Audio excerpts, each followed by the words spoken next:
বন্ধুরা, তোমরা দেখতে পাচ্ছ এখান থেকে এটিএম বুথ থেকে একটি মেয়ে টাকা তুলছে। হঠাৎ সেখানে একটি চোর এসে তার সব টাকা এবং ফোন নিয়ে চলে যায়। তখন একটি ছোট বাচ্চা সেগুলো দেখে ফেলে। চোরটি তখন সেখান থেকে তাড়াতাড়ি পালিয়ে যায়। তারপর ছোট বাচ্চাটি সেই চোরের পিছু নেয়। তারপর বাচ্চাটি চোরের পিছু পিছু গিয়ে দেখে চোর কিছু কেনাকাটা করছে।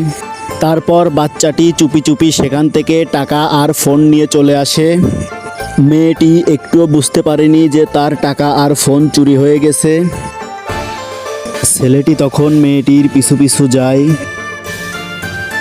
তারপর বাচ্চাটি সেই মেয়ের কাছে গিয়ে বলে, এই নেন, আপনার টাকা আর ফোন চুরি হয়ে গেছে, সেটা আমি নিয়ে এসেছি। এখন মেয়েটি খুশি হয়ে সেই বাচ্চাটাকে কিছু টাকা গিফট করে।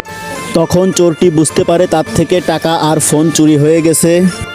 বন্ধুরা, ভিডিওটি যদি ভালো লাগে তাহলে একটি লাইক এবং সাবস্ক্রাইব